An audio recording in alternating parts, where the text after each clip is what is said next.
Yeah, I just be so upset all the time, just so.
We're going to be another 5 to 10 minutes as I'm still eating lunch. Despite preparing it an hour ago, it still was partially a block of frozen milk. So 5 to 10 minutes more.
Okay, I'm thinking that's probably it.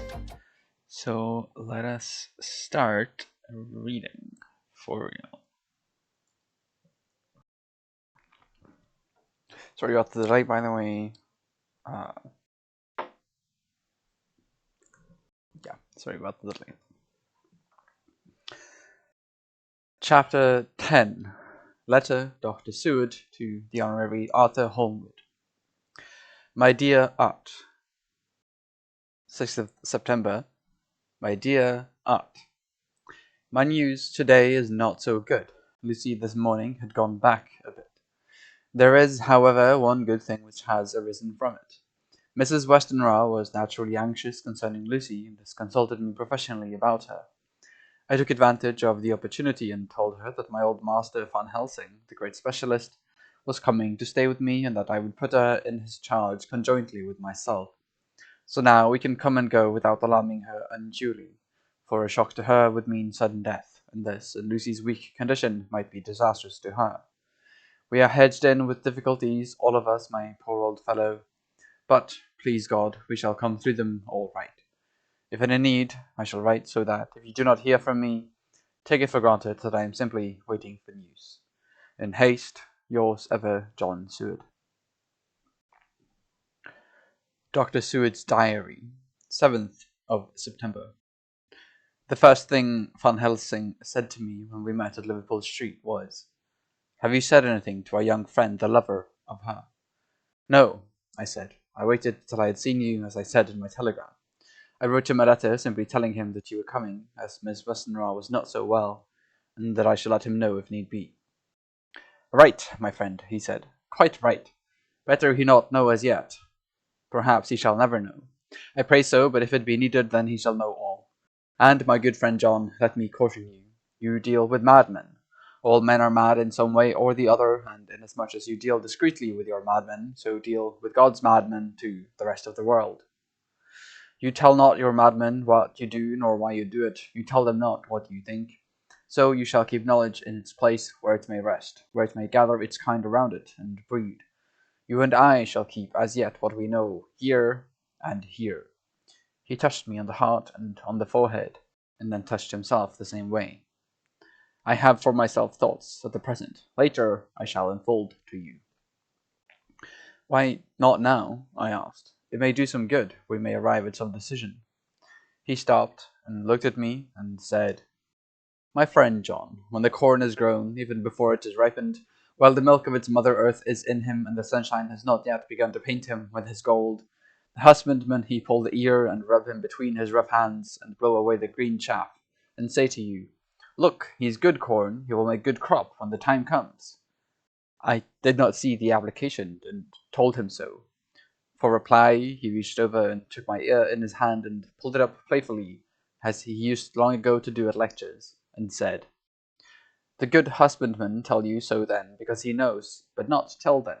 But you do not find the good husbandman dig up his planted corn to see if he grow. That is for the children who play at husbandry, and not for those who take it as of the work of their life. See you now, friend John, I have sown my corn, and nature has her work to do in making it sprout. If he sprouts at all, there is some promise, and I wait till the ear begins to swell.'" He broke off, for he evidently saw that I understood. Then he went on, and very gravely, "You were always a careful student, and your casebook was ever more full than the rest. You were only student then, now you are master, and I trust that good habit have not failed. Remember, my friend, that knowledge is stronger than memory, and we should not trust the weaker, even if you have not kept the good practice. Let me tell you that this case of our dear Miss is one that may be, mind, I say may be, of such interest to us and others that all the rest may not make him kick the beam, as your people's saying. Take then good note of it, nothing is too small. I counsel you put down in record even your doubts and surmises. Hereafter it may be of interest to you to see how true you guess. We learn from failure, not from success."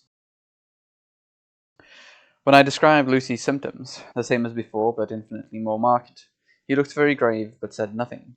He took with him a bag in which were many instruments and drugs, the ghastly paraphernalia of our beneficial trade, as he once called, in one of his lectures, the equipment of a professor of the healing craft. When we were shown in, Miss Westenra met us. She was alarmed, but not nearly so much as I expected to find her. Nature, in one of her beneficent moods, has ordained that even death has some antidote to its own terrors.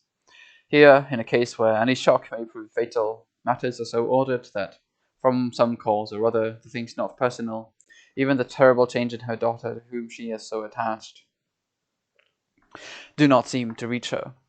It is something like the way Dame Nature gathers round a foreign body an envelope of some insensitive tissue which can protect from evil that which it would otherwise harm by contact. If this be an ordered selfishness, then we should pause before we condemn any one for the vice of egoism, for there may be deeper root for its causes than we have knowledge of. I used my knowledge of this phase of spiritual pathology and laid down a rule that she should not be present with Lucy or think of her illness more than was absolutely required. She assented readily, so readily that I saw again the hand of nature fighting for life. Van Helsing and I were shown up to Lucy's room. If I was shocked when I saw her yesterday, I was horrified when I saw her today. She was ghastly, chalkily pale. The red seemed to have gone even from her lips and gums, and the bones of her face stood out prominently. Her breathing was painful to see or hear. Van Helsing's face grew set as marble, and his eyebrows converged till they almost touched over his nose. Lucy lay motionless, and did not seem to have strength to speak, so for a while we were all silent. Then Van Helsing beckoned to me, and we went gently out of the room. The instant we had closed the door, he stepped quietly along the passage to the next door, which was open. Then he pulled me quickly in with him and closed the door. "My God," he said, "this is dreadful. There is no time to be lost. She will die for sheer want of blood to keep the heart's action as it should be. There must be transfusion of blood at once. Is it you or me?"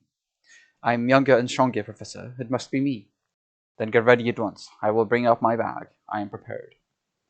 I went downstairs with him, and as we were going, there was a knock at the hall door. When we reached the hall, the maid had just opened the door, and Arthur was stepping quickly in. He rushed up to me, saying in an eager whisper, "Jack, I was so anxious. I read between the lines of your letter and have been in an agony.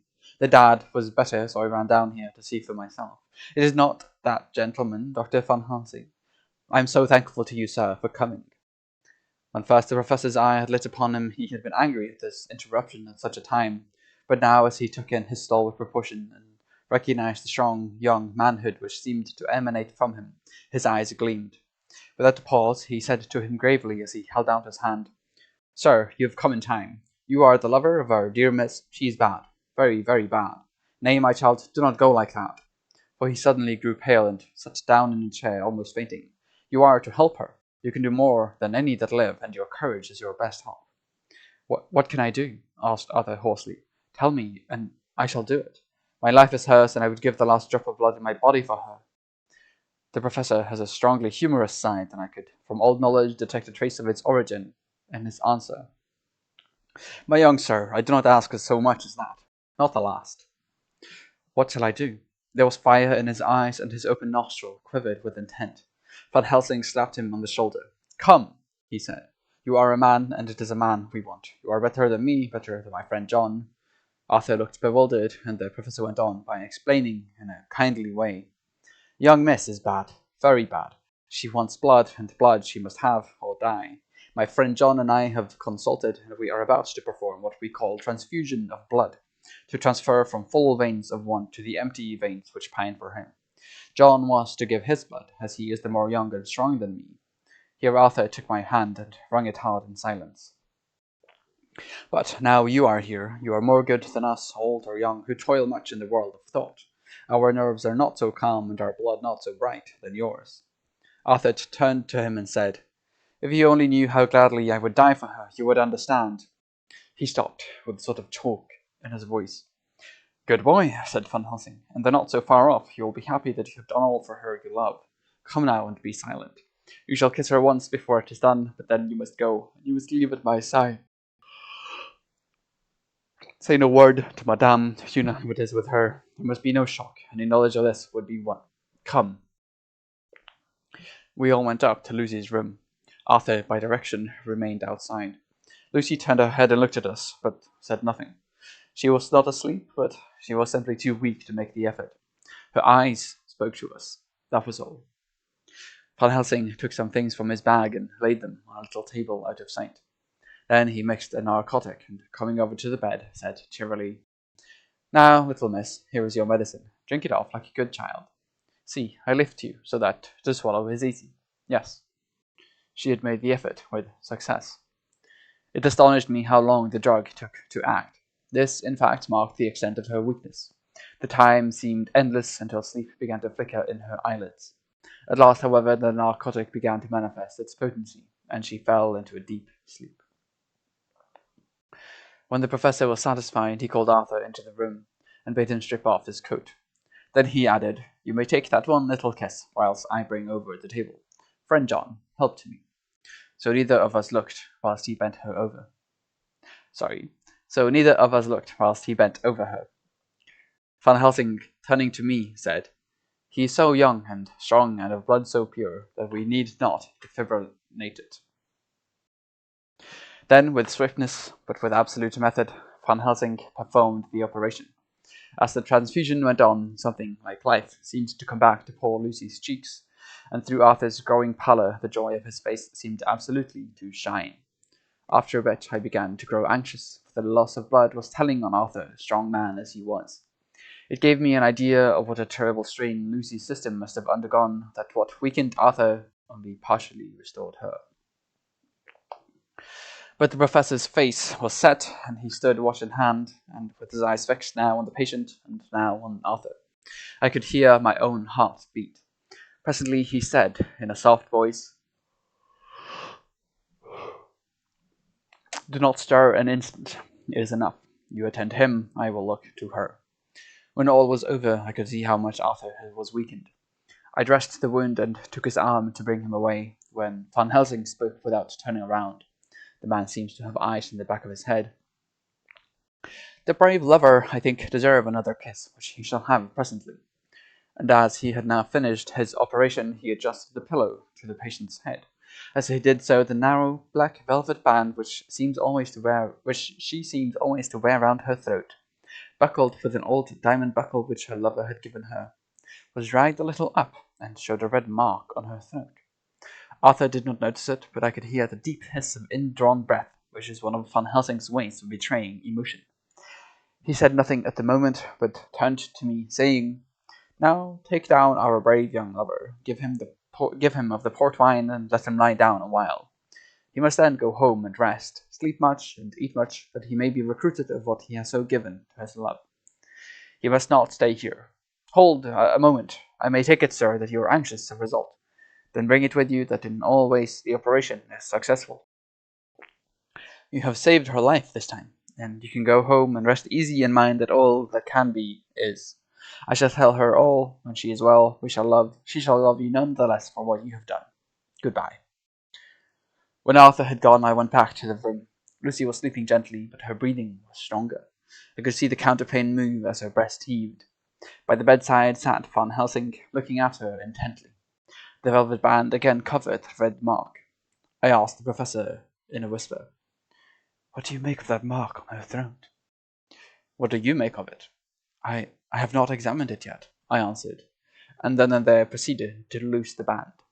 Just over the external jugular vein there were 2 punctures, not large, but not wholesome looking. There was no sign of disease, but the edges were white and worn-looking, as if by some trituration. It at once occurred to me that this wound, or whatever it was, might be the means of that manifest loss of blood. But I abandoned the idea as soon as formed, for such a thing could not be. The whole bed would have been drenched to a scarlet with the blood which the girl must have lost, to leave such a pallor as she had before the transfusion. "Well," said Van Helsing. "Well," said I can make nothing of it." The professor stood up. "I must go back to Amsterdam tonight," he said. "There are books and things there which I want. You must remain here all the night, and you must not let your sight pass from her." "Shall I have a nurse?" I asked. "We are the best nurses, you and I. You keep watch all night, see that she is well fed and that nothing disturbs her. You must not sleep all the night. Later on we can sleep, you and I. I shall be back as soon as possible, and then we may begin." "May begin?" I said. "What on earth do you mean?" "We shall see," he answered, as he hurried out. He came back a moment later and put his head inside the door and said, with warning finger held up, "Remember, she is your charge. If you leave her and harm befall, you shall not sleep easy hereafter." Dr. Seward's diary continued. 8th September. I sat up all night with Lucy. The opiate worked itself off towards dusk, and she waked naturally. She looked a different being from what she had been before the operation. Her spirits, even, were good, and she was full of a happy vivacity, but I could see evidences of the absolute prostration which she had undergone. When I told Mrs. Westenra that Dr. Van Helsing had directed that I should sit up with her, she almost pooh-poohed the idea, pointing out her daughter's renewed strength and excellent spirits. I was firm, however, and made preparations for my long vigil. When her maid had prepared her for the night, I came in, having in the meantime had supper, and took a seat by the bedside. She did not in any way make objections, but looked at me gracefully whenever I caught her eye. After a long spell, she seemed sinking off to sleep, but with an effort seemed to pull herself together and shook it off. This was repeated several times, with greater effort and with shorter pauses as the time moved on. It was apparent that she did not want to sleep, so I tackled the subject at once. You do not want to go to sleep? No, I am afraid. Afraid to go to sleep? Why so? It is the boon we all crave for. Ah, not if you were like me, if sleep was to you a presage of horror. A presage of horror? What on earth do you mean? I don't know, oh, I don't know, and that is what is so terrible. All this weakness comes to me in sleep, until I dread the very thought. But, my dear girl, you may sleep tonight. I am here watching you, and I can promise that nothing will happen. Ah, I can trust you. I seized the opportunity and said, I promise you that if I see any evidence of bad dreams, I will wake you at once. You will? Oh, will you really? How good you are to me. Then I will sleep. And almost at the word, she gave a deep sigh of relief and sank back, asleep. All night long I watched her. She never stirred, but slept on and on in a deep, tranquil, life-giving, health-giving sleep. Her lips were slightly parted, and her breast rose and fell with the regularity of a pendulum. There was a smile on her face, and it was evident that no bad dreams had come to disturb her peace of mind. In the early morning her maid came, and I left her in her care, and took myself back home, for I was anxious about many things. I sent a short wire to Van Helsing and to Arthur, telling them of the excellent result of the operation. My own work, with its manifold arrears, took me all day to clear off. It was dark when I was able to inquire about my zoophagous patient. The report was good. He had been quite quiet for the past day and night. A telegram came from Van Helsing at Amsterdam while I was at dinner, suggesting that I should be at Hellingham tonight, as it might be well to be at hand, and stating that he was leaving by the night mail and would join me early in the morning. 9th September. I was pretty tired and worn out when I got to Hellingham. For 2 nights I had hardly had a wink of sleep, and my brain was beginning to feel that numbness which marks cerebral exhaustion. Lucy was up and in cheerful spirits. When she shook hands with me, she looked sharply in my face and said, No sitting up tonight for you. You're worn out. I'm quite well again. Indeed I am, and if there's to be any sitting up, it is I who will sit up with you. I would not argue the point, but went and had my supper. Lucy came with me, and, enlivened by her charming presence, I made an excellent meal and had a couple of glasses of the more than excellent port.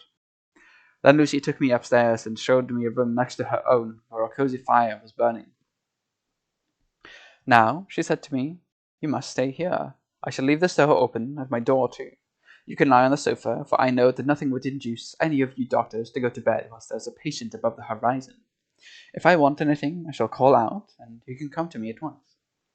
I could not but acquiesce, for I was dog-tired, and could not have sat up had I tried. So, on her renewing her promise to call me if she should want anything, I lay on the sofa and forgot all about everything. Lucy Westenra's Diary, 9th September. I feel so happy tonight. I've been so miserably weak that to be able to think and move about is like feeling sunshine after a long spell of east wind out of a steel sky. Somehow Arthur feels very, very close to me. I seem to feel his presence warm about me. I suppose it is that sickness and weakness are selfish things, and turn our inner eyes in sympathy on ourselves, whilst health and strength give love rein, and in thought and feeling he can wander where he wills. I wonder where my thoughts are. If Arthur only knew. My dear, your ears must tingle as you sleep as mine do waking. Oh, the blissful rest of last night. How I slept with that dear, good Dr. Seward watching me. And tonight I shall not fear to sleep, since he is close at hand and within call. Thank everybody for being so good to me. Thank God. Good night, Arthur. Dr. Sood's Diary, 10th September. I was conscious of the professor's hand on my head and started awake all in a second. That is one of the things that we learn in an asylum, at any rate. And how is our patient? Well, when I left her, or rather when she left me, I answered. Well, when I left her, or rather when she left me, I answered. Come, let us see, he said, and together we went into the room. The blind was down, and I went over to raise it gently, whilst Van Helsing stepped, with his soft, cat-like tread, over to the bed. As I raised the blind and the morning sunlight flooded the room, I heard the professor's low hiss of inspiration, and knowing his rarity, a deadly fear shot through my heart. As I passed over, he moved back, and his exclamation of horror, Gott in Himmel, needed no enforcement from his agonized face. He raised his hand and pointed to the bed, and his iron face was drawn and ashen white. I felt my knees begin to tremble. There, on the bed, seemingly in a swoon, lay poor Lucy, more horribly white and wan-looking than ever. Even the lips were white, and the gums seemed to have shrunken back from the teeth, as we sometimes see in a corpse after a prolonged illness. Van Helsing raised his foot to stamp in anger, but the instinct of his life and all the long years of habit stood to him, and he put it down again, softly. Quick, he said, bring the brandy. I flew to the dining room and returned with the decanter. He wetted the poor white lips with it, and together we rubbed palm and wrist and heart. He felt her heart, and after a few moments of agonizing suspense said, It is not too late. It beats, though, but feebly. All our work is undone. We must begin again. There is no young Arthur here now. I have to call on you yourself this time, friend John. As he spoke, he was dipping into his bag and producing the instruments for transfusion. I had taken off my coat and rolled up my shirt sleeve. There was no possibility of an opiate just at present, and no need of one. And so, without a moment's delay, we began the operation. After a time, it did not seem a short time either, for the draining away of one's blood, no matter how willingly it be given, is a terrible feeling. Van Helsing held up a warning finger. Do not stir, he said, but I fear with growing strength she may wake, and that would make danger, oh, so much danger. But I shall precaution take. I shall give hypodermic injection of morphia. He proceeded, then, swiftly and deftly, to carry out his intent. The effect on Lucy was not bad, for the faint seemed to merge subtly into the narcotic sleep. It was with a feeling of personal pride that I could see a faint tinge of colour steal back into the pallid cheeks and lips. No man knows till he experiences it what it is to feel his own lifeblood drain away into the veins of the woman he loves. The professor watched me critically. That will do, he said. Already, I remonstrated. You took a great deal more from art. To which he smiled a sad sort of smile as he replied, He is her lover, her fiancé. You have work, much work to do for her and for others, and the present will suffice. When we stopped the operation, he attended to Lucy, whilst I applied digital pressure to my own incision. I lay down whilst I waited his leisure to attend to me, for I felt faint and a little sick. By and by he bound up my wound and sent me downstairs to get a glass of wine for myself. As I was leaving the room, he came after me and half whispered, Mind, nothing must be said of this. If our young lover should turn up unexpected as before, no word to him. It would at once frighten him and then jealous him too. There must be none. So, when I came back, he looked at me carefully and then said, You are not much worse. Go into the room and lie on your sofa and rest a while. Then have much breakfast and come here to me. I followed out his orders, for I knew how right and wise they were. I had done my part, and now my next duty was to keep up my strength. I felt very weak, and in the weakness lost something of the amazement at what had occurred. I fell asleep on the sofa, however, wondering over and over again how Lucy had made such a retrograde movement, and how she could have been drained of so much blood, with no sign anywhere to show for it. I think I must have continued my wonder in my dreams, for, sleeping and waking, my thoughts always came back to the little punctures in her throat, and the ragged, exhausted appearance of their edges, tiny though they were. Lucy slept well into the day, and when she woke she was fairly well and strong, though not nearly so much as the day before. When Van Helsing had seen her, he went out for a walk, leaving me in charge with strict injunctions that I was to leave her for a moment. That I was not to leave her for a moment. I could hear his voice in the hall, asking the way to the nearest telegraph office. Lucy chatted with me freely and seemed quite unconscious that anything had happened. I tried to keep her amused and interested. When her mother came up to see her, she did not seem to notice any change whatever, but said to me gratefully, "We owe you so much, Dr. Seward, for all you have done, but you really must now take care not to overwork yourself. You're looking quite pale yourself. You want a wife to nurse and look after you a bit, that you do." As she spoke, Lucy turned crimson, though it was only momentarily, for her poor, wasted veins could not stand for long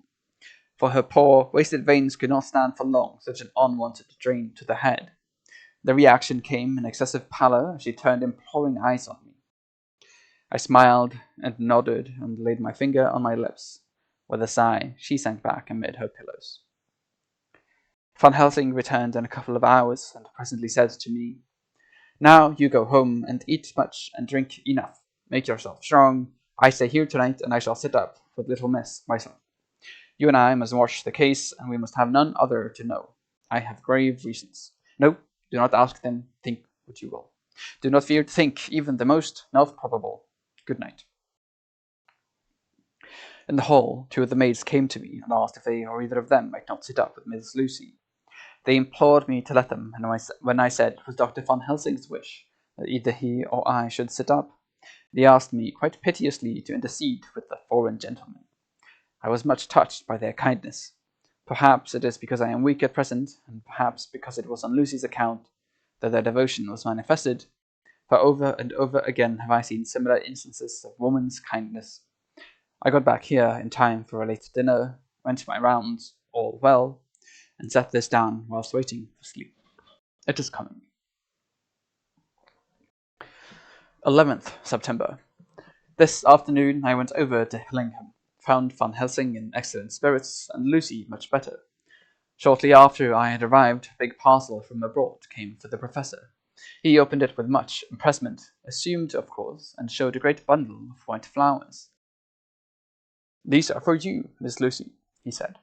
"For me? Oh, Dr. Van Helsing." "Yes, my dear, but not for you to play with. These are medicines." Here Lucy made a wry face. "Nay, but they are not to take in a decoction or in nauseous form, so you need not snub that so charming nose, or I shall point out to my friend Arthur what woes he may have to endure in seeing so much beauty that he so loves so much distort. Aha, my pretty miss, that bring the so nice roses all straight again. This is medicinal, but you do not know how. I put him in your window. I make pretty wreath and hang him round your neck, so that you sleep well. Oh yes, they, like the lotus flower, make your trouble forgotten. It smells so like the waters of Lethe and of that fountain of youth that the conquistadors sought for in the Floridas, and find him all too late." Whilst he was speaking, Lucy had been examining the flowers and smelling them. Now she threw them down, saying with half laughter and half disgust, "Oh, Professor, I believe you're only putting up a joke on me. Why, these flowers are only common garlic." To my surprise, Van Helsing rose up and said with all his sternness, his iron jaw set and his bushy eyebrows meeting, "No trifling with me. I never jest. There is grim purpose in all I do, and I warn you that you do not thwart me. Take care for the sake of others, if not for your own." Then, seeing poor Lucy scared, as she might well be, he went on more gently. "Oh, little miss, my dear, do not fear me. I only do for your good, but there is much virtue to you and those so common flowers. See, I place them myself in your room. I make myself the wreath that you are to wear.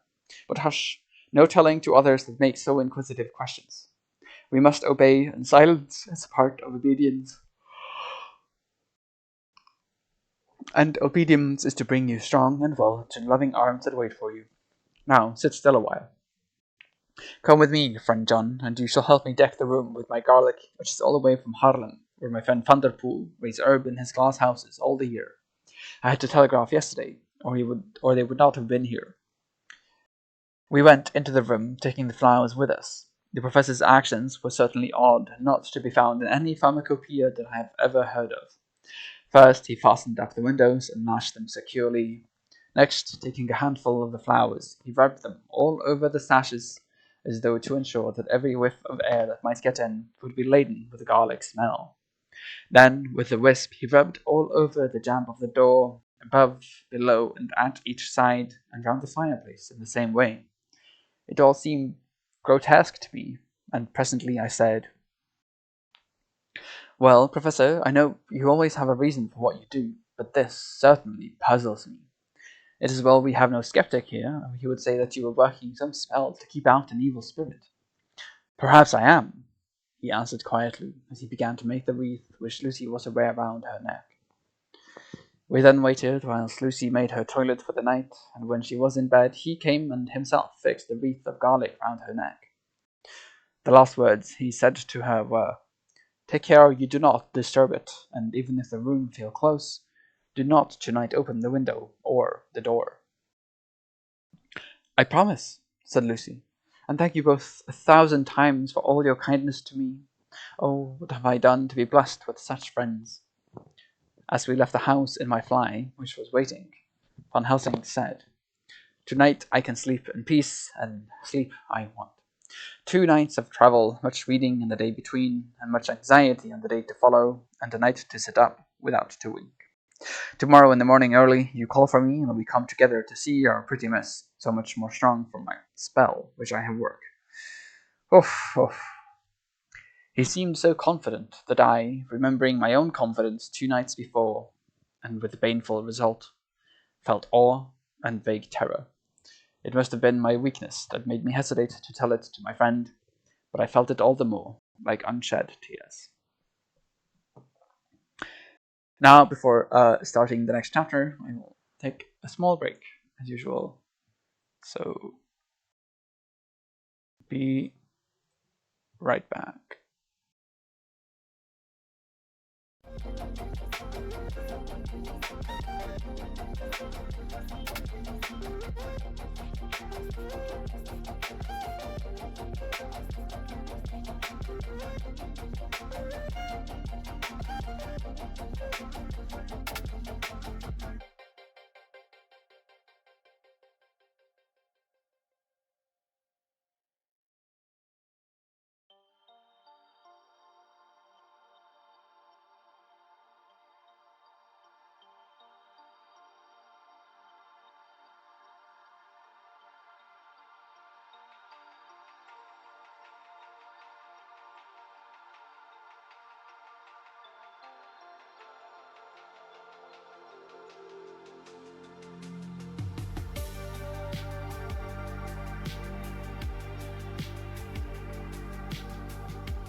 Alright, I think we are ready to resume reading then.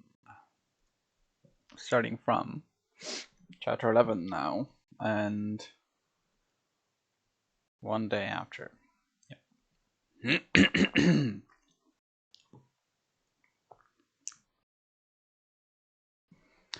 Chapter 11. Lucy Westenrost Ivy.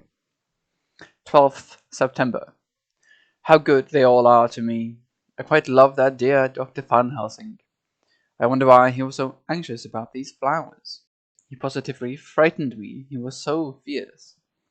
And yet he must have been right, for I feel comfort from them already.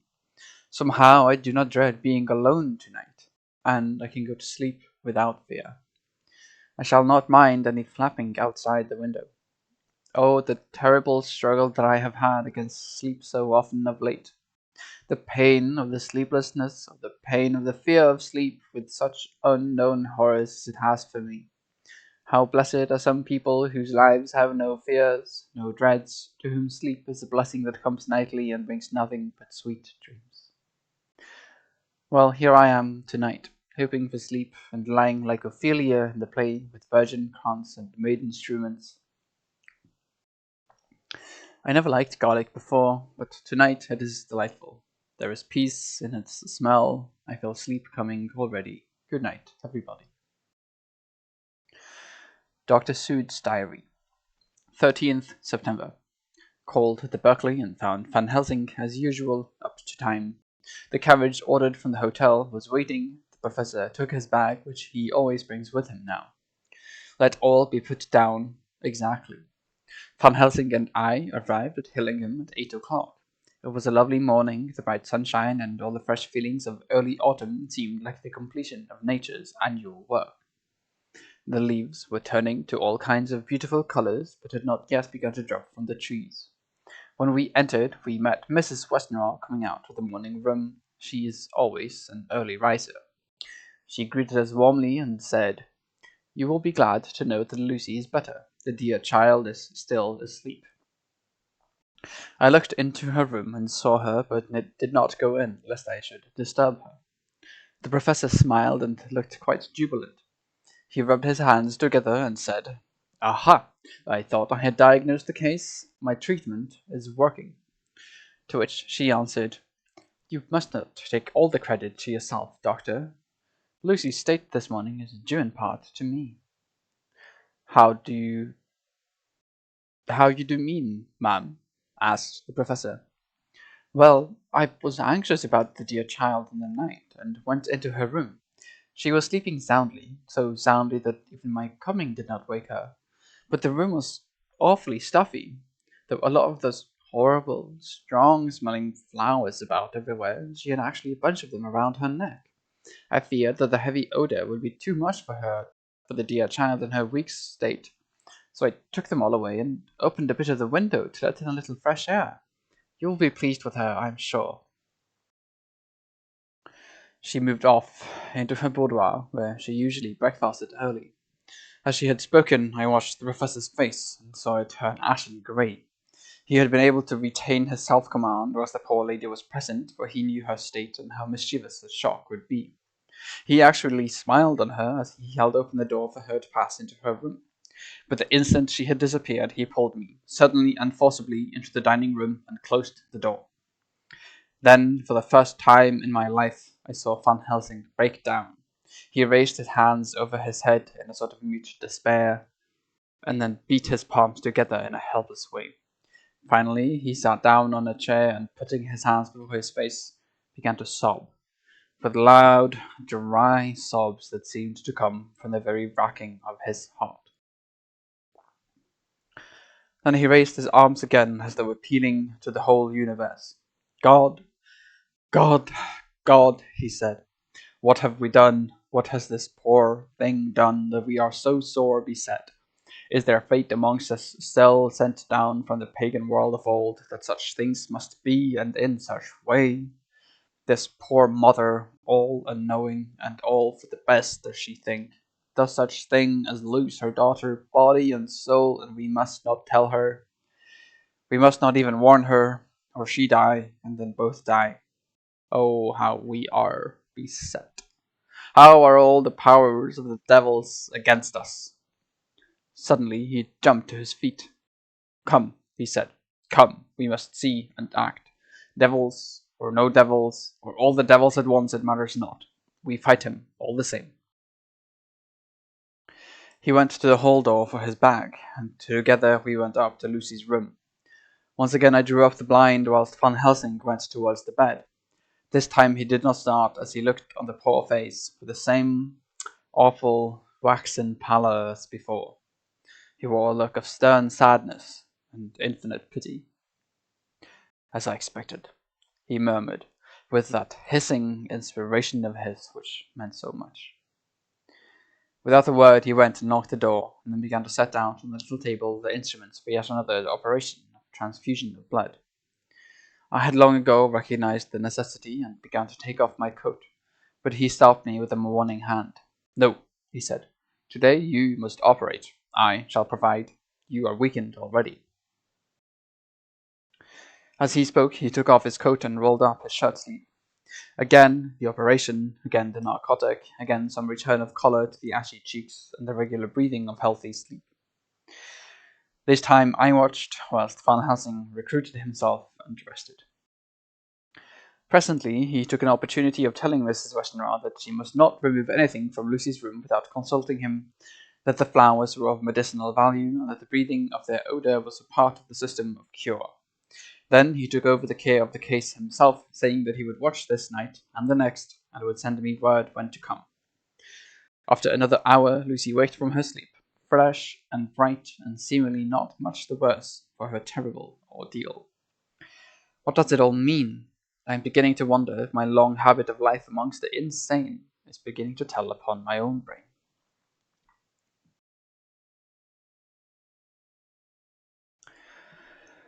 Lucy Westenraw's diary. 17th September. 4 days and nights of peace. I'm getting so strong again that I hardly know myself.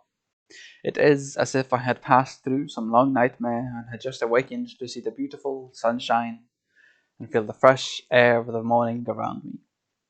I have a dim half remembrance of long, anxious times of waiting and fearing, darkness in which there was not even the pain of hope to make present distress more poignant, and then long spells of oblivion and the rising back to life as a diver coming through a great press of water. Since, however, Dr. Van Helsing has been with me, all this bad dreaming seems to have passed away.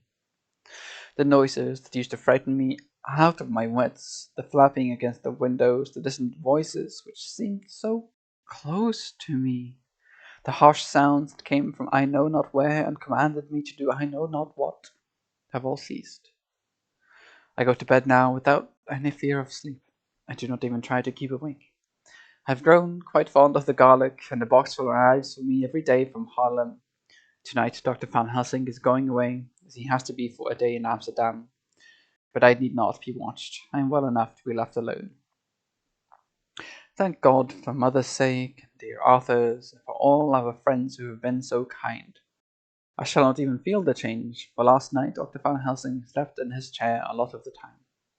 I found him asleep twice when I awoke, but I did not fear to go to sleep again, although the bows of bats or something napped almost angrily against the window panes. The Pall Mall Gazette, 18th September. The Escaped Wolf. Perilous adventure of our interviewer. Interview with the keeper in the zoological gardens. After many inquiries and almost as many refusals, and perpetually using the words Pall Mall Gazette as a sort of talisman, I managed to find the keeper of the section of the zoological garden in which the wolf department is included. Thomas Builder lives in one of the cottages in the enclosure behind the elephant house, and was just sitting down to his tea when I found him. Thomas and his wife are hospitable folk, elderly and without children, and if the specimen I enjoyed of their hospitality be of the average kind, their lives must be pretty comfortable. The keeper would not enter on what he called business until the supper was over and we were all satisfied. Then, when the table was cleared and when he had lit his pipe, he said, "Now, sir, you can go on and ask me what you want. You'll excuse me refusing to talk of professional subjects afore meals. I gives the wolves and the jackals and the hyenas in all our section their tea before I begins to ask them questions." "How do you mean, ask them questions?" I queried, wishful to get him into a talkative humour. "Hitting of them over the head with a pole is one way, scratching of their ears is another, when gents as is flush wants a bit of a show-off to their gals. I don't so much mind the fust, the hitting with a pole afore I chucks in their dinner, but I waits till they've had their sherry and coffee, so to speak, afore I tries on with the ear scratching. Mind you," he added philosophically, "there's a deal of the same nature in us as in them dear animals. Here's you a comin' and arskin me questions about my business, and I that grumpy like that only for your bloomin' £1/2 I'd have seen you blow it fust for I'd answer. Not even when you asked me sarcastic like if I'd like to ask the superintendent if you might ask me questions. Without offense, did I tell you to go to hell?" "You did. And when you said you'd report me for using of obscene language, that was hitting me over the head, but the earthquake made that alright. If I weren't to go in a fight, so I waited for the food and did with my all as the wolves and lions and tigers does.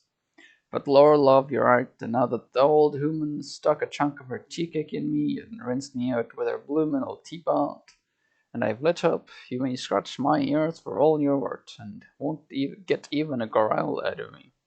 Drive along with your questions. I know what you're a comin' at, that there escaped wolf."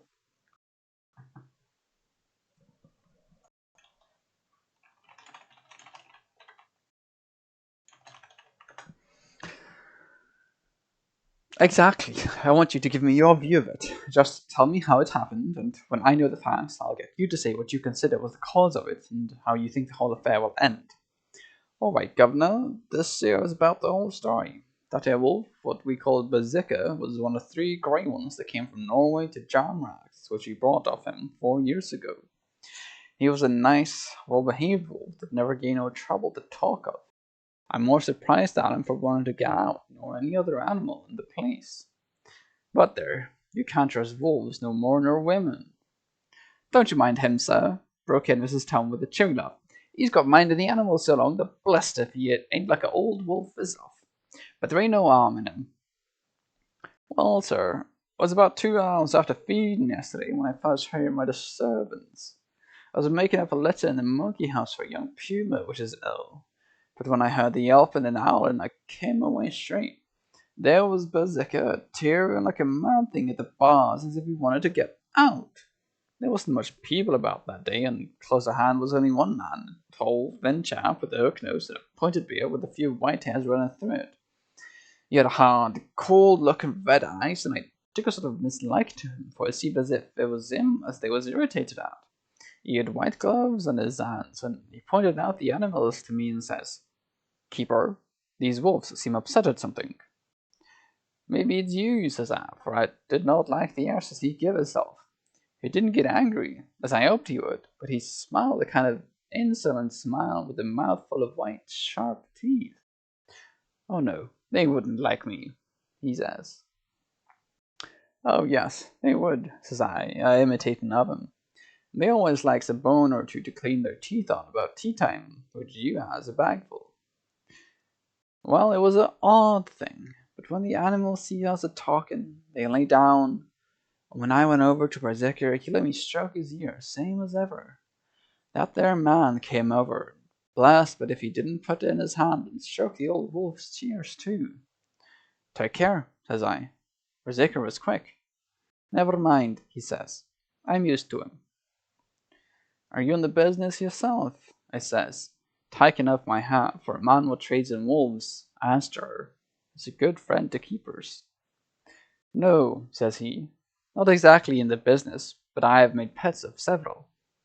And with that he lifts his hat as polite as a lord and walks away. Old Berserker kept looking after him till he was out of sight, and then went and lay down in a corner and wouldn't come out the whole evening. Well, last night, as soon as the moon was up, the wolves here all began a howling. There were nothing for them to howl at. There weren't no one near except someone that was evidently a-calling a dog somewhere out back of the gardens in the park road.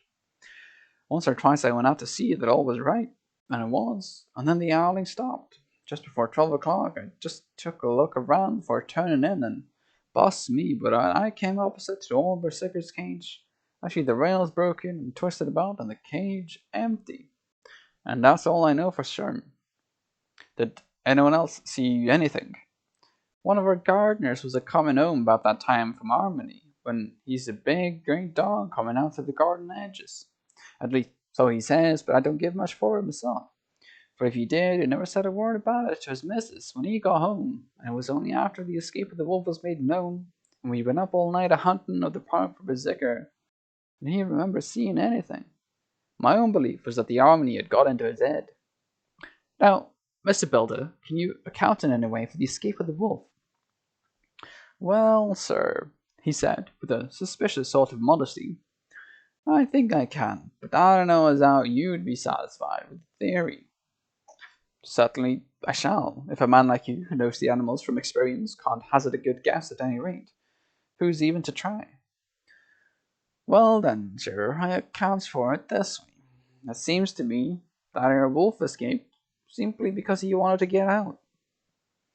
From the hearty way that both Thomas and his wife laughed at the joke, I could see that it had done service before, and that the whole explanation was simply an elaborate sell. I couldn't cope in badinage with the worthy Thomas, but I thought I knew a surer way to his heart, so I said,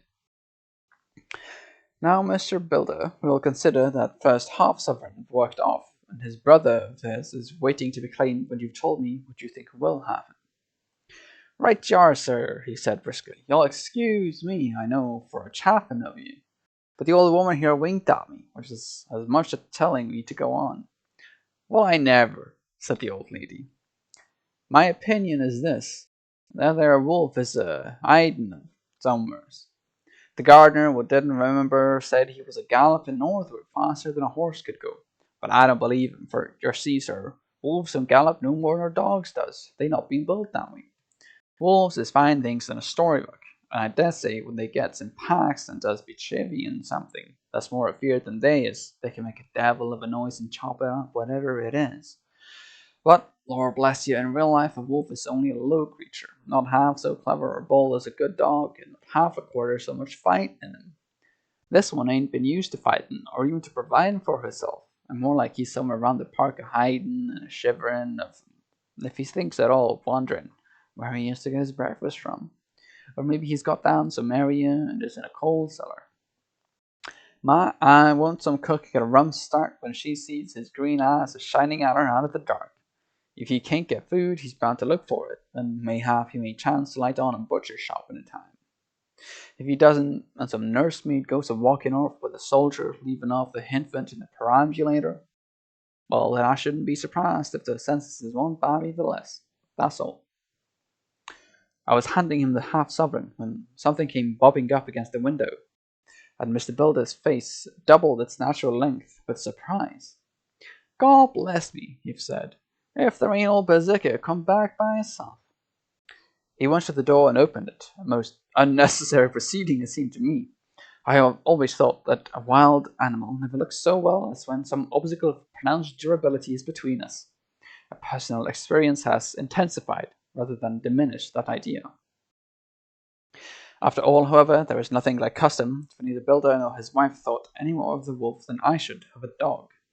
The animal itself was as peaceful and well behaved as the father of all picture wolves, Red Riding Hood's quondam friend, whilst moving her confidence in a masquerade. The whole scene was an unutterable mixture of comedy and pathos. The wicked wolf that for half a day had paralyzed London and set all the children in the town shivering in their shoes was there in a sort of penitent mood, and was received and petted like a sort of vulpine prodigal son. Old Builder examined him all over with most tender solicitude, and when he had finished with his penitent, said, There, I know the poor old chap would get into some kind of trouble, didn't I say it all along? Here, his head all cut and full of broken glass. He's been a-getting over some bloomin' wall or other. It's a shame that people are allowed to top their walls with broken bottles. This here's what comes of it. Come along, Berserker. He took the wolf and locked him up in a cage with a piece of meat that satisfied, in quantity at any rate, the elementary conditions of the fatted calf, and went off to report. I came off, too, to report the only exclusive information that is given today regarding the strange escapade at the zoo. Dr. Seward's Diary, 17th September. I was engaged after dinner in my study posting up my books, which, through press of other work and the many visits to Lucy, had fallen sadly into arrear. Suddenly the door was burst open, and in rushed my patient, with his face distorted with passion.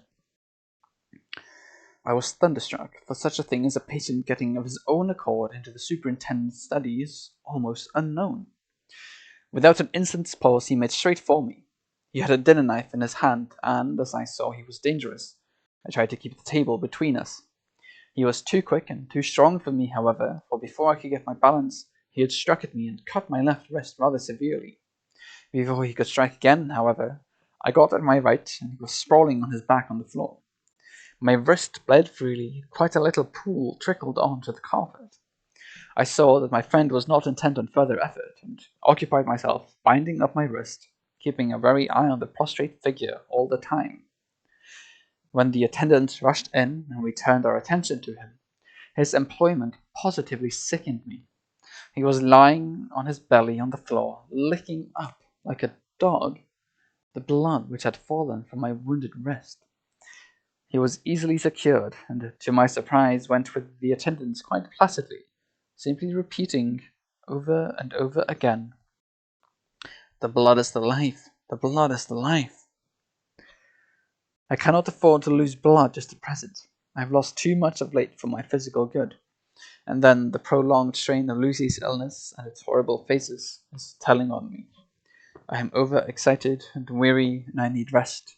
Rest. Rest. Happily, Van Helsing has not summoned me, so I need not forego my sleep tonight. I could not well do without it.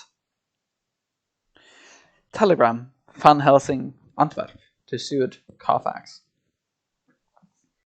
Sent to Carfax, Sussex, as no county given, delivered late by 22 hours. 17th September. Do not fail to be at Hillingham tonight. If not watching all the time frequently, visit and see the flowers are as placed. Very important, do not fail. Shall be with you as soon as possible after arrival. Dr. Seward's diary. 18th September. Just off the train to London, the arrival of Van Helsing's telegram filled me with dismay. A whole night lost, and I know by bitter experience what may happen in a night. Of course, it's possible that all may be well, but what may have happened? Surely there's some horrible doom hanging over us that every possible accident should thwart us in all we try to do. I shall take the cylinder with me, and then I can complete my entry on Lucy's phonograph. Memorandum left by Lucy Westenra. 17th September. Night. I write this and leave it to be seen, so that no one may by any chance get into trouble through me. This is an exact record of what took place tonight. I feel I am dying of weakness, and I have barely strength to write. But I must be done if I die in the doing. It must be done if I die in the doing. I went to bed as usual, taking care that the flowers were placed as Dr. Van Helsing directed, and soon fell asleep.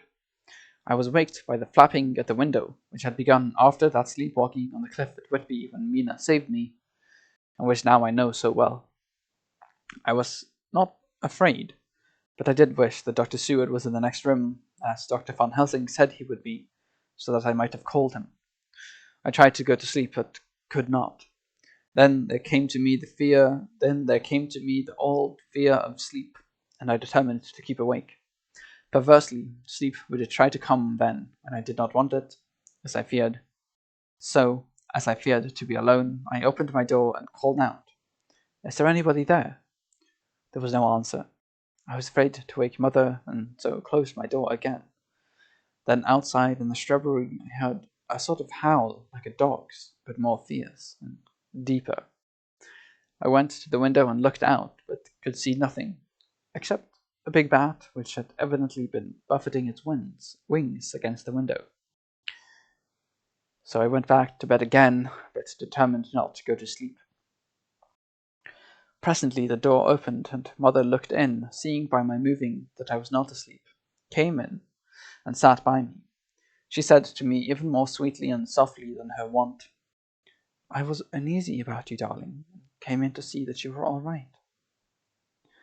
I feared she might catch cold sitting there, and asked her to come in and sleep with me. So she came into bed and lay down beside me. She did not take off her dressing gown, for she said she would only stay a while, and then go back to her own bed. As she lay there in my arms and I in hers, the flapping and buffeting came to the window again. She was startled and a little frightened, and cried out, "What is that?" I tried to pacify her, and at last succeeded, and she lay quiet, but I could hear her poor dear heart still beating terribly. After a while there was the low howl again out in the shrubbery, and shortly after there was a crash at the window, and a lot of broken glass was hurled on the floor. The window blind blew back with the wind that rushed in, and in the aperture of the broken panes there was the head of a great, gaunt, grey wolf. Mother cried out in a fright, and struggled up into a sitting posture, and clutched wildly at anything that would help her. Amongst other things, she clutched the wreath of flowers that Dr. Van Helsing insisted on my wearing round my neck, and tore it away from me. For a second or two she sat up, pointing at the wolf, and there was a strange and horrible gurgling in her throat. Then she fell over, as if struck with lightning, and her head hit my forehead and made me dizzy for a moment or two. The room and all round seemed to spin round. I kept my eyes fixed on the window, but the wolf drew his head back, and a whole myriad of little specks seemed to come blowing in through the broken window, and wheeling and circling round like the pillar of dust that travellers describe when there is a side moon in the desert. I tried to stir, but there was some spell upon me, and dear mother's poor body, which seemed to grow cold already, for her dear heart had ceased to beat, weighed me down, and I remembered no more for a while. The time did not seem long, but very, very awful, till I recovered consciousness again. Somewhere near, a passing bell was tolling, the dogs all round the neighbourhood were howling, and in our shrubbery, seemingly just outside, a nightingale was singing. I was dazed and stupid with pain and terror and weakness, but the sound of the nightingale seemed like the voice of my dead mother come back to comfort me. The sounds seemed to have awakened the maids too, for I could hear their bare feet pattering outside my door. I called to them, and they came in, and when they saw what had happened, and what it was that lay over me on the bed, they screamed out. The wind rushed in through the broken window, and the door slammed to. They lifted off the body of my dear mother, and laid her, covered up with a sheet, on the bed after I had got up. They were all so frightened and nervous that I directed them to go to the dining room and have each a glass of wine. The door flew open for an instant, and closed again. The maids shrieked, and then went in a body to the dining room, and I laid what flowers I had on my dear mother's breast. When they were there, I remembered that what Dr. Van Helsing had told me, but I didn't like to remove them, and besides, I would have some other servants to sit up with me now. I was surprised the maids did not come back. I called them, but got no answer, so I went to the dining room to look for them. My heart sank when I saw what had happened. They all four lay helpless on the floor, breathing heavily. The decanter of sherry was on the table half full, but there was a queer, acrid smell about. I was suspicious and examined the decanter. It smelt of laudanum, and looking on the sideboard, I found that the bottle which Mother's doctor uses for her, did use, was empty. What am I to do? What am I to do? I am back in the room with Mother. I cannot leave her, and I am alone, save for the sleeping servants whom someone has drugged. Alone with the dead. I dare not go out, for I can hear the low howl of the wolf through the broken window. The air seems full of specks, floating and circling in the draught from the window, and the lights burn blue and dim. What am I to do? God shield me from harm this night. I shall hide this paper in my breast, where they shall find it when they come to lay me out. My dear mother, gone. It is time that I go too. Goodbye, dear Arthur, if I should not survive this night. God keep you, dear, and God help me. And I think that is where we will end today.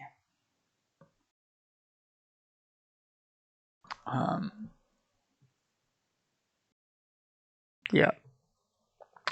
I quite enjoy this still. There's really good horror, and a lot of it I feel where it's building it rightly. I struggle with that zookeeper's accent. Oh, what even was that? But such it is what it is. It is what it is. But thank you very much for listening today, and there will be more Dracula next weekend. So thank you very much again, and see you then.